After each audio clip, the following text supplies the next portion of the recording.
Olá, bem-vindo ao Biomedicando, o seu portal de estudos em biomedicina, com aquele conteúdo direto ao ponto que ajuda a aprender bem mais rápido.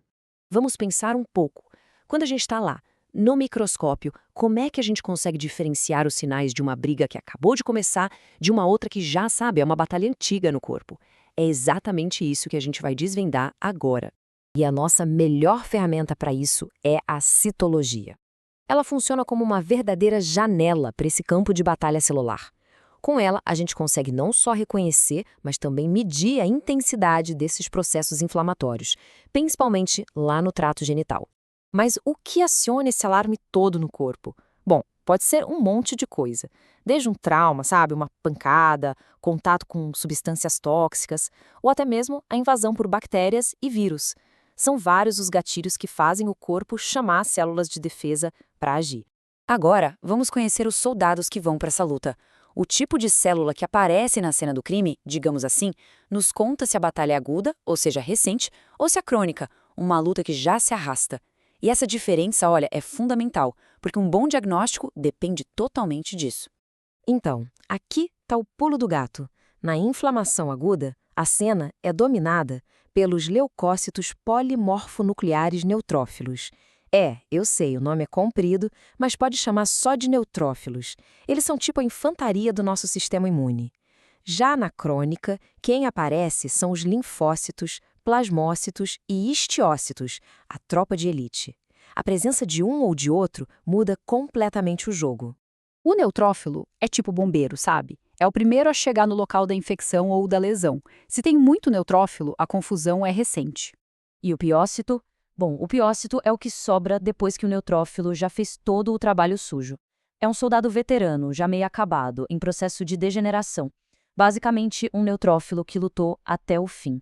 Agora, se a gente começa a ver linfócitos, a história é outra. A presença deles é um sinal claro de que o corpo já está nessa batalha há um bom tempo. É um indício clássico de um processo crônico. E de mão dada com os linfócitos, muitas vezes a gente encontra os plasmócitos. Eles são as verdadeiras fábricas de anticorpos. Mas um indicador super importante de que a resposta imune já está bem estabelecida, é de longo prazo. Certo, então agora vamos ver o que acontece com as células do nosso corpo que estão no meio desse fogo cruzado. Como esse exército de células inflamatórias afeta as células epiteliais num microscópio. Porque sim, a inflamação deixa marcas bem visíveis. O citoplasma da célula que está sofrendo o ataque mostra sinais claros de estresse. Vamos focar aqui nas 3 alterações mais comuns que a gente vai encontrar na lâmina: a vacuolização, a pseudoeosinofilia e a anfofilia. E essa imagem aqui ilustra perfeitamente a vacuolização. Dá uma olhada em como a membrana da célula está toda danificada. Por causa disso, ela não consegue mais controlar a entrada e saída de água e acaba inchando, formando essas bolhas que a gente chama de vacúolos. E essa perda do controle osmótico é a chave de tudo. O que acontece no citoplasma também acontece no núcleo. É como se a célula fosse um balão de água que furou e não consegue mais segurar a pressão lá dentro. Aqui a gente já vê a tal da pseudoeosinofilia. O dano da inflamação meio que cozinha as proteínas dentro da célula e ela também perde seu RNA. Qual o resultado disso? A célula que normalmente ficaria azulada com o corante começa a absorver o corante rosa, a eosina. É uma mudança de cor que grita. Tem algo errado aqui. E por último temos a anfofilia. Nesse caso, a célula danificada fica indecisa, sabe? Ela acaba pegando tanto corante rosa quanto azul.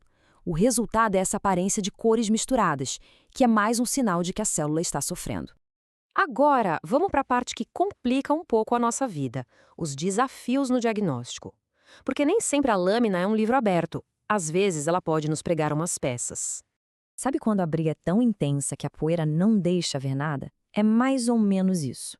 A resposta inflamatória pode ser tão, mas tão forte, que o tanto de leucócitos na lâmina forma um verdadeiro tapete, cobrindo as células epiteliais que a gente precisa estudar. Fica impossível ver o que tem embaixo. E a regra para isso é bem clara. Se mais de 75% das células epiteliais estiverem cobertas, a gente classifica a amostra como insatisfatória. Aí não tem jeito. A inflamação precisa ser tratada primeiro para depois fazer uma nova coleta. E aqui vem uma pergunta de R$1 milhão, que pode mudar completamente o diagnóstico. A presença desses neutrófilos é sinal de inflamação mesmo? Ou é só uma alteração normal do corpo?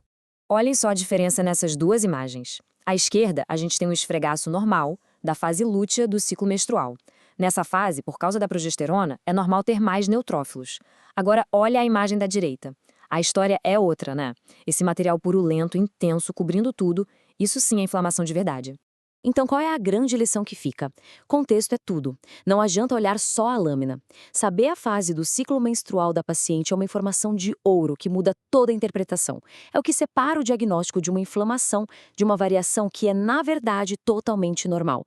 Obrigado por assistir. Acesse biomedicando.com.br. É gratuito e ainda dá para estudar com flashcards, quizzes e ouvir podcasts sobre o tema.